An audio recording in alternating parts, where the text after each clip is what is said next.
আমন্ত্রণ ইসলামী bank PLC world news টুডেতে। সাথে আছি মাসুম রাব্বি। শুরুতেই আজকের শিরোনাম।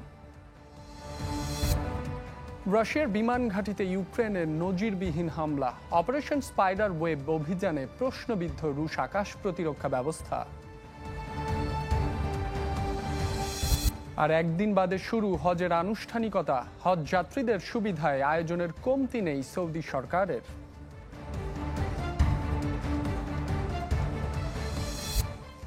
রাশিয়ার 4টি বিমান ঘাঁটিতে ড্রোন হামলা চালিয়েছে ইউক্রেন। এতে দেশটির অন্তত 40টি যুদ্ধ বিমান বিধ্বস্ত হয়েছে, দাবি ইউক্রেনের গোয়েন্দা কর্মকর্তাদের।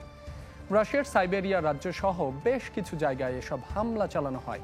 কিয়েভের অভ্যন্তরীণ গোয়েন্দা সংস্থা এসবিইউ এর তথ্য মতে, অপারেশন স্পাইডার ওয়েব নামের অভিযানটি চালাতে 1.5 বছর ধরে প্রস্তুতি নেওয়া হয়েছে। অভিযানের তত্ত্বাবধান করেছেন ইউক্রেনের প্রেসিডেন্ট ভলোদিমির জেলেনস্কি। রিমোট কন্ট্রোলের ব্যবহারে একসাথে 117টি ড্রোন দিয়ে চালানো হয় এ হামলা, যাতে মস্কোর $7 বিলিয়ন ক্ষতি হয়েছে, দাবি কিয়েভের। এদিকে হামলার কথা স্বীকার করলেও ক্ষয়ক্ষতি নিয়ে মুখ খোলেনি ক্রেমলিন।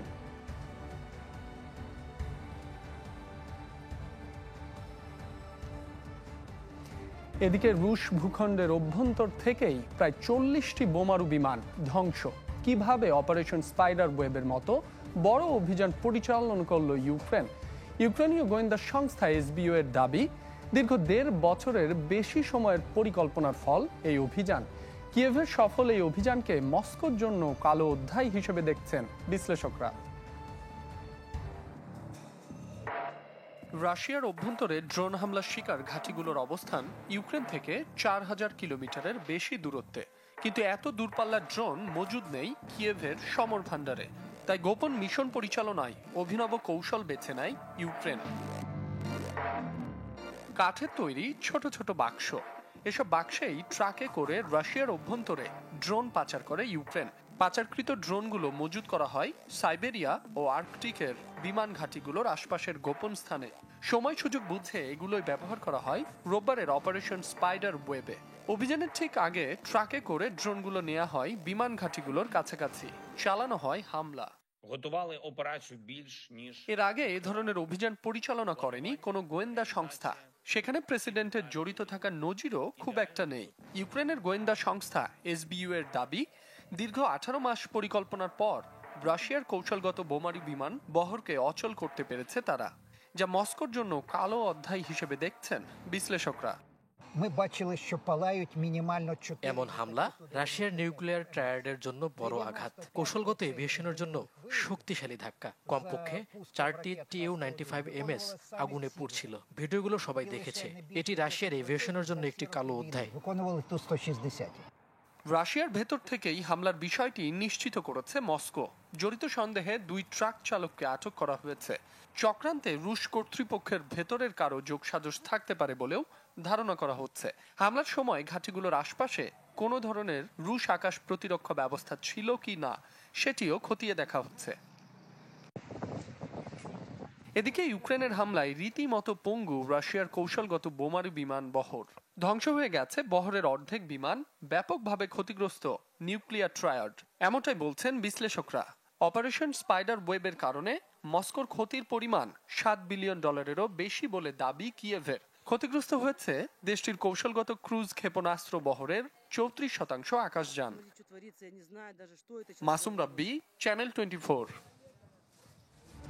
রাশিয়া ইউক্রেনের ব্যাপক হামলার মধ্যেই তুরস্কের দ্বিতীয় দফার শান্তি আলোচনায় বসেন দুদেশের প্রতিনিধিরা। কিয়েভের তরফ থেকে 30 দিনের জন্য স্থল, নৌ ও আকাশপথে যুদ্ধবিরতির দাবি থাকলেও তাতে রাজি হয়নি মস্কো। 2 থেকে 3 দিনের যুদ্ধবিরতির প্রস্তাব দিয়েছে তারা। দীর্ঘস্থায়ী যুদ্ধবিরতিতে আগ্রহ না দেখালেও দীর্ঘস্থায়ী শান্তি নিয়ে ফের আলোচনা করতে চায় রাশিয়া। সোমবার তুরস্কে অনুষ্ঠিত বৈঠকে নিজেদের দাবি দাওয়া তুলে ধরে স্মারকলিপি হস্তান্তর করে রুশ প্রতিনিধি দল। আর রাশিয়াকে 6000 সেনার মরদেহ ফেরত দিতে রাজি হয়েছে ইউক্রেন। এর আগে 16 মে অনুষ্ঠিত শান্তি আলোচনায় যুদ্ধবিরতি নিয়ে তেমন অগ্রগতি হয়নি, তবে 1000 বন্দি বিনিময়ে রাজি হয় দুদেশ। 3 বছরের বেশি সময় ধরে চলা যুদ্ধের অবসানে যুক্তরাষ্ট্রের তরফ থেকে চাপ রয়েছে। আলোচনায় অগ্রগতি না হলে মধ্যস্থতাকারীর ভূমিকা থেকে সরে আসার হুঁশিয়ারি দিয়ে রেখেছেন মার্কিন প্রেসিডেন্ট ডোনাল্ড ট্রাম্প।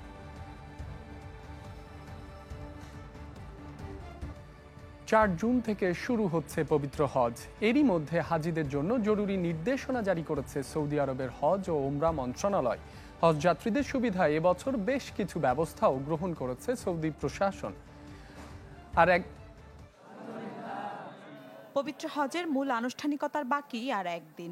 এরই মধ্যে হজের প্রস্তুতি চূড়ান্ত করেছে সৌদি আরবের হজ ও উমরা মন্ত্রণালয়। প্রস্তুতি শেষে হাজিদের জন্য দেয়া হয়েছে জরুরি নির্দেশনা। মন্ত্রণালয়ের জারি করা নির্দেশনায় জোর দিয়ে বলা হয়েছে, আরাফার দিন সকাল 10টা থেকে বিকেল 4টা পর্যন্ত হজযাত্রীরা যেন তাঁবুর বাইরে না থাকে। অতিরিক্ত গরমের কারণে ওই সময় জাবালে রহমাত ও মসজিদে নামিরাতে যাওয়া থেকে বিরত থাকার পরামর্শ দেওয়া হয়েছে। হজযাত্রীদের সুবিধায় এবছর গ্র্যান্ড মসজিদের আশপাশে 2,35,000 এলাকা জুড়ে বাড়ানো হয়েছে ফুটপাত এবং হাঁটার পথ, যা গুরুত্বপূর্ণ পরিবহন রুট এবং আশপাশের সুবিধাগুলো থেকে গ্র্যান্ড মসজিদে যাতায়াত আরও সহজ করবে। বানানো হয়েছে 30,000 বর্গমিটারের ছায়াযুক্ত এলাকা, যেখানে রয়েছে বিশ্রামের সুবিধা। কেবল তাই নয়, বাড়ানো হয়েছে নামাজের জায়গাও। ফলে এবছর গ্র্যান্ড মসজিদে অতিরিক্ত 60,000 মুসল্লির ধারণ ক্ষমতা বৃদ্ধি পেয়েছে। এবছর হজযাত্রীদের জন্য আরও উন্নত মানের এবং নিরাপদ সড়ক তৈরি করেছে সৌদি কর্তৃপক্ষ।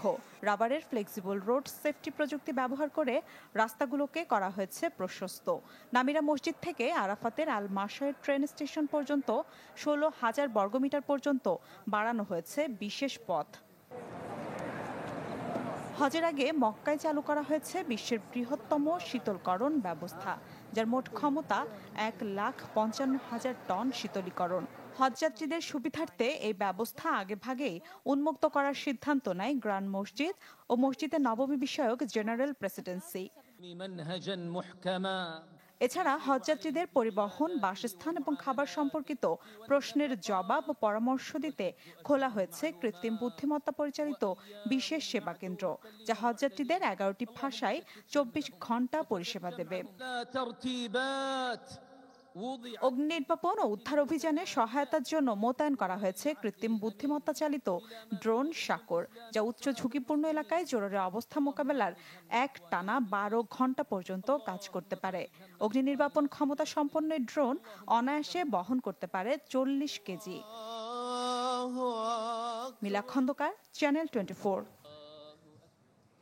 আর একদিন বাদেই শুরু হচ্ছে পবিত্র হজের আনুষ্ঠানিকতা। এ নিয়ে সবশেষ জানাতে মক্কা থেকে আমাদের সাথে যুক্ত হচ্ছেন সহকর্মী সৈয়দ আহমেদ ভুইয়া। সৈয়দ, শেষ মুহূর্তে হজের প্রস্তুতি কেমন দেখছেন? হজযাত্রীদের সুবিধায় বিশেষ কী ধরনের ব্যবস্থা নেওয়া হয়েছে?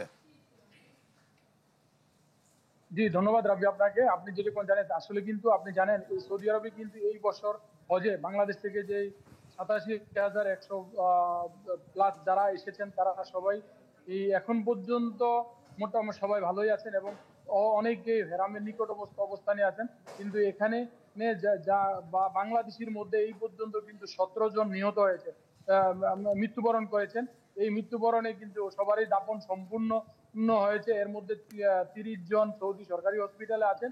কিন্তু সৌদি সরকার এই বছর এই যে হাজিদের জন্য 300 যেটা মুফতি আর কি, এই দেশের মুফতি বলে বাংলাদেশি যারা ইসলামিক স্কলার, তাদেরকে দিয়েছে বিভিন্ন তাদেরকে ইয়ার জন্য ভাষা তর্জমা করার জন্য বা কোনো হাদিস তাদেরকে জানার জন্য, কোনো কিছু যদি হাজিরা জানতে প্রয়োজন মনে করে, তাহলে তাদেরকে বিভিন্ন সেক্টর ভাগ করে তাদেরকে দিয়েছে। পাশাপাশি এই বাংলাদেশ সহ 20টি দেশের ভাষা এই বছর হজের ভাষা বাংলা করা হবে এবং 20টি ভাষায় তারা সবাই জানতে পারবে। এর মধ্যে বাংলাদেশের একজন ডক্টর খলিলুর রহমান এই সুযোগটি পেয়েছেন, তার চাঁদপুরের তার দেশ। কিন্তু এখানে আরেকটি জিনিস আপনাকে জানিয়ে রাখি, যিনি এই যে পুরো ওভারঅল এখন কিন্তু নতুন একটি জিনিস আসছে, যেটা সৌদি সময় 5টার সময় একটি সিটি স্ক্যানার, যেটা মোবাইল সিটি স্ক্যানার, যদি কোনো হাজি মক্কাতে হেরাম শরীফের কাছে যদি কোনো ধরনের গুরুতর অসুস্থ হয়ে পড়ে, তাৎক্ষণিক যেন যদি তার সিটি স্ক্যানের প্রয়োজন হয়, যেন এই সিটি স্ক্যান করতে পারে। এইটা কিন্তু হেরাম শরীফে এই মিডল ইস্টের জন্য এই প্রথম কিন্তু তারা কিন্তু আজকে ব্রিফ করেছে। পাশাপাশি আপনাদেরকে আরেকটি জানি, এই যে হাজিদের ওভার পরিস্থিতিতে অধিক হিট যেটা 50-এর উপরে যেতে পারে এবং ধুলি বালি হতে পারে, এই জন্য হাজিদেরকে বারবারই তাদেরকে বলা হয়েছে যে তাঁবুর বাইরে যেন কেউ না যায় এবং শীতাতপ নিয়ন্ত্রণ তাঁবুতে থাকে, যে পাশাপাশি যদি কোনো ধরনের কিছু প্রয়োজন হয় বা নিকটতম স্বাস্থ্য সেবার কাছে যোগাযোগ করার জন্য। এবং আপনি জানেন বাংলাদেশের এই পর্যন্ত 30,000 বাংলাদেশ হজযাত্রী যারা আছেন তারা কিন্তু ট্রিটমেন্ট নিয়েছে। আমাদের এই টিমটি কিন্তু মুজদালিফা, আরাফা এবং মিনাতে তারা অবস্থান করবেন ক্যাম্পে হাজিদের, যাতে যে প্রত্যেক দেশের হাজিরাই কিন্তু প্রত্যেকটি দেশের একটি টিম তারা এখানে আছেন এবং তাদেরকে যেন কোনো বিঘ্ন না ঘটে বা যে নিরাপত্তার যে স্তরগুলি তারা ধরে ধরে এই বছর দিয়েছে, আসলে কিন্তু এটা নজিরবিহীন নিরাপত্তা চলতেছে মক্কা শরীফে বা এবং মিনা, মুজদালিফা, আরাফা প্রত্যেকটি লোকের কিন্তু ইস্তানের মাধ্যমে। বা বিশেষ করে আরেকটি জিনিস আপনাকে জানিয়ে রাখি, এই বছর কিন্তু এই যে হজ যাত্রীদের জন্য যদি দূরত্ব পরিস্থিতি হয় বা অ্যাম্বুলেন্স আসতে বা হাজিদের চলাফেরার জন্য কোনো মেডিসিনের পৌঁছাইতে দেরি হয়, তাহলে রোবটের মাধ্যমে সেখানে যেন দ্রুত গতিতে ওষুধ পৌঁছাইতে পারে বা চিকিৎসা পৌঁছাতে পারে। এই দিকটিও কিন্তু সৌদি সরকার খুব অগ্রগতি ভাবে এগিয়ে গেছে। এই ওভারঅল জি সৈয়দ, আপনাকে ধন্যবাদ। সৌদি আরবের মক্কা থেকে পবিত্র হজের প্রস্তুতির খবর জানাচ্ছিলেন সহকর্মী সৈয়দ আহমেদ ভুইয়া। পোল্যান্ডের প্রেসিডেন্ট নির্বাচনে জয় পেয়েছেন ক্যারল নাওরোকি, পরাজিত করেছেন ইইউ পন্থী প্রার্থী রাফাল ট্রাজকভস্কিকে। দেশটির জাতীয় নির্বাচন কমিশনের তথ্য মতে নাওরোকি ভোট পেয়েছেন 50.89%, আর ট্রাজকভস্কি পেয়েছেন 49.11%। নির্বাচনে ভোট পড়েছে 71.63%, যা সাম্প্রতিক পোলিশ নির্বাচনে সর্বোচ্চ। গ্রামীণ এলাকা ও বয়স্ক ভোটারদের ভোট বেশি পেয়েছেন বিরোধী দল ল অ্যান্ড জাস্টিস পার্টির নাওরোকি। ইতিহাসবিদ ও সাবেক অপেশাদার বক্সার ক্যারল নাওরোকি নির্বাচনের খুব কম ভোটের ব্যবধানে হারিয়েছেন ট্রাজকভস্কিকে।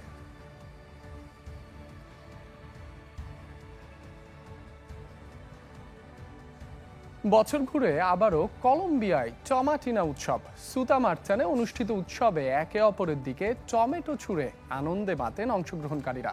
3 দিনের টমাটিনা উৎসবে অংশ নিয়েছেন প্রায় 20,000 মানুষ। এতে ছিটানো হয় 45 টন টমেটো।